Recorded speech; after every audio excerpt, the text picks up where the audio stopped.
तो हाँ भाई करें शुरू। आराम से भाई, तबीयत खराब है। खैर देखते हैं iQOO Z6 मेरी तबीयत को कितना खुश कर देता है और इसके डब्बे को हम अभी अनबॉक्स कर लेते हैं। तो iQOO ने यहाँ पर बॉक्स सेम ही रखा है, ये बात अच्छी है, खुल जा सेम बस कुछ पलों में हमारे सामने होगा iQOO Z6 कटा नहीं। वाह iQOO, इसके अंदर क्लियर केस दिया गया है एंड कुछ डॉक्यूमेंट, इसे पढ़कर आप IAS का पेपर क्लियर कर सकते हैं। इस साइड में करते हैं, नीचे फ़ोन मिल जाता है। वाह, फ़ोन काफ़ी स्लिम है भाई, iQOO एंड फ़ोन काफ़ी ज़्यादा स्लिम लग रहा है। बाकी इसकी बात हम आगे करेंगे। बाकी यहाँ पर 18 वोल्ट का चार्जर दिया है, USB to Type-C केबल दी है एंड सिम इजेक्टेड टूल मिल जाता है। तो अब मैं इसे सेटअप करता हूँ एंड मिलता हूँ आपसे जल्दी। तो अब सबसे पहला क्वेश्चन जो काफ़ी लोगों ने मुझसे पूछा, लाइक iQOO Z5 का जो प्राइस था वो तो ज़्यादा था, बट Z6 का प्राइस कम क्यों है? तो सबसे पहले ये उसका सक्सेसर नहीं है, उसका सक्सेसर आई थिंक iQOO कोई दूसरा लाएगा। अब ऐसे इस वजह से क्योंकि यहाँ पर जो प्रोसेसर मिलता है उसके कंपेरिजन में थोड़ा सा कमजोर है, बट स्टिल जो इसका प्राइस आया ना उसके हिसाब से यहाँ पर जो प्रोसेसर दिया है काफ़ी कमाल का है। इसका इंट्रोडक्टरी प्राइस है 14,000 रुपीज़ एंड 14,000 रुपीज़ में मैंने काफ़ी सारे फ़ोन टेस्ट किए हैं एंड एक फ़ोन को मैंने बेस्ट गेमिंग फ़ोन भी बोला था उस प्राइस सेगमेंट में। तो यहाँ पर मैं कहना चाहूँगा कि अब वो बदल चुका है एंड ये बन चुका है इस प्राइस रेंज में बेस्ट गेमिंग फोन। अब ऐसा क्यों? लाइक iQOO सबसे ज्यादा जो टारगेट करता है ना वो परफॉर्मेंस पर करता है और इस फोन के अंदर स्नैपड्रैगन 695 प्रोसेसर दिया है और ये फोन 5G है। हालांकि इसके अंदर सिर्फ 2 ही 5G के बैंड दिए गए हैं, तो यहाँ पर थोड़े और होने चाहिए थे, बट स्टिल यहाँ पर आपको जो पावर दी है ये काफी ज्यादा तगड़ी है और हमारे लिए भी 4G इंपॉर्टेंट है, तो 4G को भी टेस्ट कर लेते हैं। तो सबसे पहले यहाँ पर देखते हैं 4G प्लस इंडोर मिलता है नहीं मिलता, और भाई क्लिक करते हैं यहाँ पर 4G प्लस तगड़ा वाला देखने के लिए मिल रहा है, इंडोर भी। बाकी इंडोर भी भाई स्पीड बहुत ही ज्यादा खतरनाक है प्राइस के हिसाब से। इसके अलावा जो इस फोन के अंदर स्नैपड्रैगन 695 प्रोसेसर दिया है ना, लाइक ये 120 हर्ट्ज को काफी अच्छे से हैंडल कर लेता है जो इस फोन के अंदर दिया है, कोई फ्रेम ड्रॉप कोई जिटरिंग नहीं है। साथ ही इस फोन के अंदर 240 हर्ट्ज का टच सैम्पलिंग रेट भी दिया है, जिसकी वजह से यहाँ पर जैसे आप टच करते हो या इंटेंस गेमिंग करते हो तो वहाँ पर इसका बेनिफिट देखने के लिए मिलता है। और इसकी app opening and closing speed भी काफी अच्छी है बिकॉज इसके अंदर UFS 2.2 की स्टोरेज दी है। तो यहाँ पर हार्डवेयर भी भाई iQOO ने काफी सही दिया है इस फोन के अंदर एंड इस फोन का जो लुक है वो काफी हद तक देखा लग रहा है बिकॉज ये T1 से काफी हद तक मिलता है, बट T1 के कंपैरिजन में इसका जो प्राइस है वो 1,000 रुपीज कम है, तो हमें कुल मिलाकर प्रॉफिट ही देखने के लिए मिल रहा है। तो नॉर्मल यूजर को तो कोई भी प्रॉब्लम नहीं होने वाली, डे टू डे लाइफ में काफी स्मूथली परफॉर्म करता है। साथ ही यहाँ पर हमने CPU थ्रोटल टेस्ट भी रन करा है एंड इसके अंदर थ्रोटलिंग बिल्कुल भी देखने के लिए नहीं मिलती। अब बात करते हैं BGMI की, जिसको इसके अंदर BGMI प्ले करना है। तो BGMI में यहाँ पर जो सेटिंग्स मिलती है, smooth ultra, balance ultra, HD में हाई देखने के लिए मिलता है। तो यहाँ पर हम खेलते हैं स्मूथ अल्ट्रा में पहले।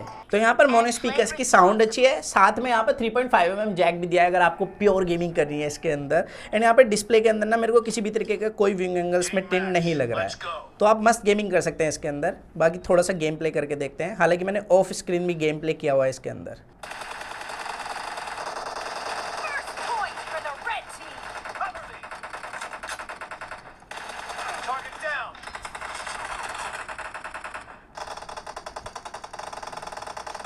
तो इसकी जो परफॉर्मेंस मैं बोल सकता हूँ काफ़ी स्टेबल है, लाइक मैंने ऑफ कैमरा भी गेम प्ले करा था, काफ़ी अच्छा खासा। सबसे पहले जो इसकी बैटरी है ना वो काफ़ी अच्छे से ऑप्टिमाइज है, यहाँ पर बैटरी ड्रॉप भी काफ़ी कम है गेमिंग के टाइम पर।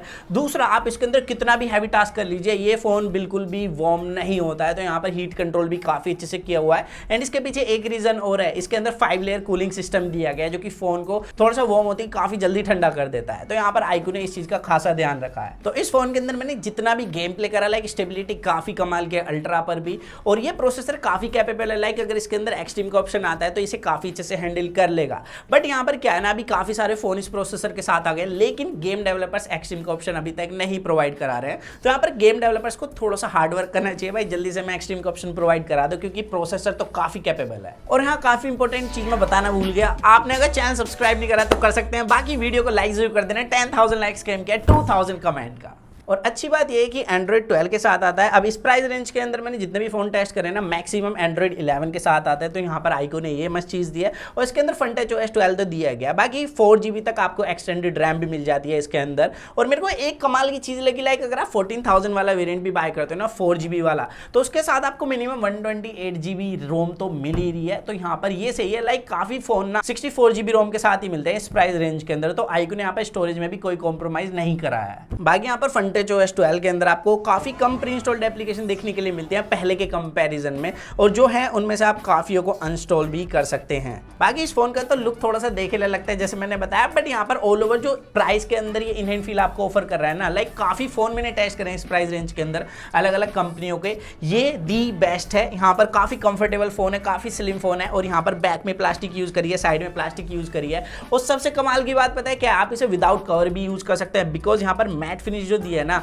इस पर बिल्कुल भी स्मजेस नहीं लग रहे हैं और कोई भी स्क्रैच अभी तक नहीं देखने के लिए मिली है, और ये काफ़ी ज़्यादा अट्रैक्टिव भी लगता है। लाइक इस प्राइस रेंज का नहीं लगता है फ़ोन, लगता है जैसे 20,000 तक का फ़ोन यूज़ कर रहे हैं। बाकी इस फोन के अंदर 5000 mAh की बैटरी दी है, एंड कमाल की बात ये यहाँ पर IPS LCD पैनल है 120 हर्ट्ज के रिफ्रेश रेट के साथ, और आप इसे मस्त एक दिन चला सकते हैं। मतलब इसका बैटरी बैकअप काफ़ी सॉलिड है, और इसका जो प्रोसेसर है ना काफ़ी कम बैटरी कंज्यूम करता है, तो यहाँ पर बैटरी बैकअप के मामले में ये फ़ोन काफ़ी ज़्यादा लाजवाब है। बाकी इस फोन के साथ जो 18 वोल्ट का चार्जर दिया है ना, इस फोन को चार्ज करने में, मतलब इसकी 5000 mAh बैटरी को चार्ज करने में 1 घंटे से ज़्यादा ले सकती है। बाकी इसकी डिस्प्ले की बात कर लेते हैं, तो यहाँ पर IPS LCD पैनल दिया गया है, जिसके वजह से यहाँ पर आपको साइड माउंटेड फिंगरप्रिंट सेंसर मिलता है, एंड इसकी स्पीड आप देख सकते हैं काफ़ी तेजी से रिस्पॉन्स करता है, और यहाँ पर ना आपको ड्यू ड्रॉप नॉच दी गई है, एंड यहाँ पर बेजल्स और चिन जो है प्राइस के हिसाब से काफ़ी कम देखने के लिए मिलते हैं। बाकी IPS LCD पैनल है 120 हर्ट्ज के रिफ्रेश रेट के साथ, और ये फुल HD प्लस डिस्प्ले है, और यहाँ पर डिस्प्ले क्वालिटी आप देख सकते हैं भाई काफ़ी सही है, और व्यूइंग एंगल्स में भी मेरे को किसी तरीके का कोई भी टिंट देखने के लिए नहीं मिला है इसके अंदर। बाकी इस फोन के अंदर 600 निट्स की पीक ब्राइटनेस दी गई है, इंडोर तो अच्छे से परफॉर्म कर ही रही है, इवन मैं आउटडोर भी ले गया था, वहां पर भी काफी सही परफॉर्म करती हुई मैंने देखी है।